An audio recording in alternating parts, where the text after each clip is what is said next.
So here we are then. My last day spent with the CBR600RR. I know I've been calling it a blade for the last few days, that's just my terminology. Obviously the 1000cc full fat racer is the only one that's known as a blade, but you know what? This bike's changed my mind. I've been one of those guys all my life who've avoided riding Hondas because I was so fed up. It's like people who own iPhones, which I do.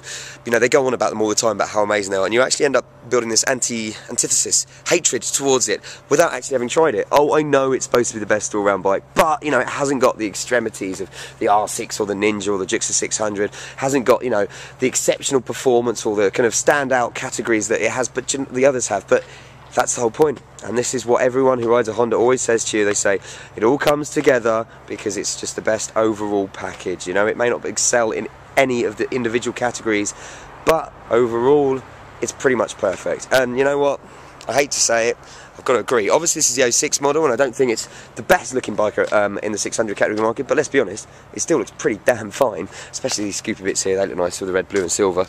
I'll probably have it in a different colour, but I've got to admit, I've literally fallen in love with this. I spent almost 8 hours on this yesterday riding around Wales, which I'll obviously, hopefully you'll see the videos and upload them later, the onboard footage, and you know, everything from cruising around town to riding at kind of Uber speeds. I've even ridden one of these on a track as well, and I've got to admit that yeah, it's really rather good. If you're looking for a 600 racer, to be honest with you, the big thing is I can't see, I mean, I think it gets down to personal preference now with these 600s, because none of them are bad. None of them are bad, and I mean that. They're all amazing bikes, so it is a case of which one you prefer. I think that if you're an incredible rider who really knows the best out of it, then the R6 is probably the closest to an actual 600 track bike you'll have. This, maybe I'm not a good enough rider, mate, maybe I need to get better. This is almost a little bit more forgiving. So doing an 8-hour ride yesterday, as I've mentioned previously, and I know I keep saying the word forgiving, and I don't mean that it's any less powerful. It's a tiny little bit, you know, but it's minuscule. It's something you probably wouldn't notice. But it is just the fact that it is smoother, that the suspension, the brakes, the handling all just come together and work. The fact that it's laid out nicely, and of course this one has got an aftermarket can on it, but you cannot tell me that this sound doesn't make a difference. I mean, come on, that is just unbelievable. So I reckon I'm going to go for one last spin on this. I'm going to whack it up on the diaries. I'll put some insurance quotes on there. But I've got to say, 2006 Honda CBR600RR gets a massive double thumbs up from Wilkins. Is there anything I'd like to change on it? Anything I don't like? Paintwork, I don't like the colour, I'll be honest with you. I like the silver at the back, I don't like the red and blue at the front.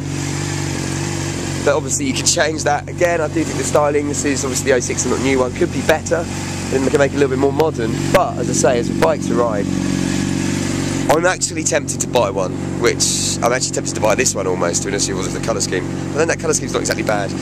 Yeah, you can see how much I like it. Anyway, so I'm going to get back on this. Until next time, amigos, ride safe, and I'll probably do a little short message once I get to my underground car park to give you my very final thought on it. Wicked.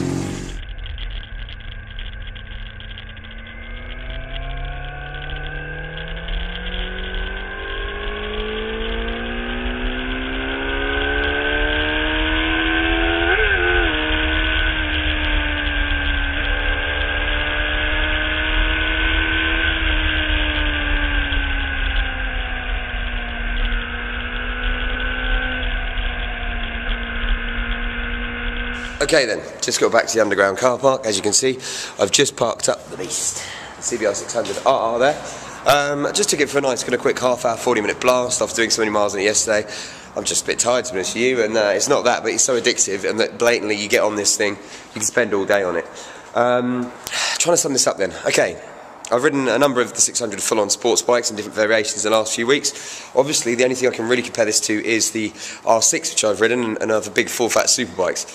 As I mentioned, it's grown on me massively, even the looks and everything, it really has grown on me. Sounds amazing, I know it's an aftermarket can, but still, you know, you can fit one yourself to make it sound that good.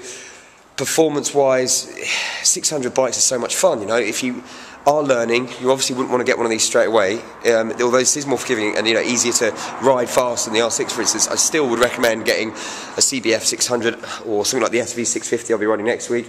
Or anything like that that's a little bit more forgiving, you know, something that teach you how to ride fast, because these things are just unbelievable. Any crotch rocket like this, you just get on and it just goes. But the great thing about it is, this is easy to ride fast. It's, as I say, I keep saying the word's more forgiving, and I've got to sound like a stuck record. I don't want to, but it's the best way to describe it. If you think when you're riding, it really comes down to millimetres. You know, you twitch the throttle too hard, you can lose control. The bike can rear up. You slam too hard on the brakes, you know, you come off because the wheels lock.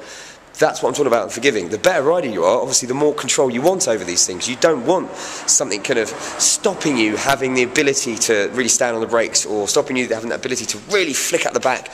But for someone who, like me, is looking to get into racing, who's looking to take it a little bit more seriously, this has been a bike that has made me improve as a rider, because I've been able to push my limits more than I have on quicker and other bikes, even ones within the same category or even the big superbikes. But because of that, I've got a massive smile on my face. Honestly, yesterday was one of my best days of my life, riding out around Wales at the Penderyn Cafe.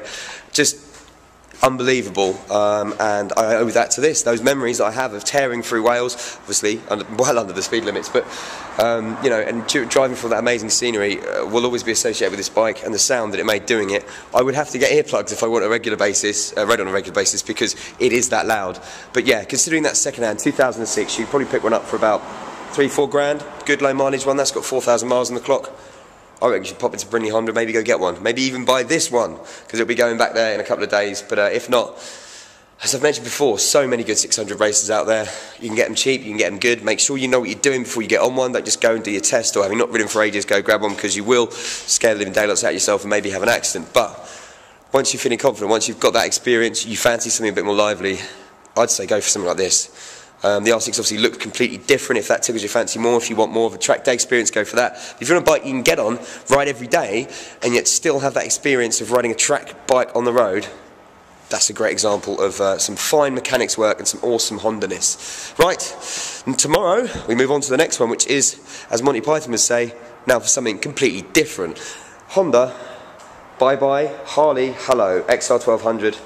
Nightster. This is obviously modded out, as I mentioned the other day. It's like a 50s style bike. It's got blooming skulls on it, which when you're into black metal and rock music like I am, is possibly the coolest thing ever. I'm actually launching a club night on Wednesday, and I might take this down to put outside because it looks that good. I had a bit of a run it the other day. Obviously it's got a V-twin 1200 engine. It's completely the opposite from what I've just experienced in the Blade, in as much that the brakes on the Blade will be 100 times better than this. The acceleration will be 1,000 times better than this, but it's a different style of bike, different style of riding. Bring it on, that's what I say. Until next time, my friends, ride safe.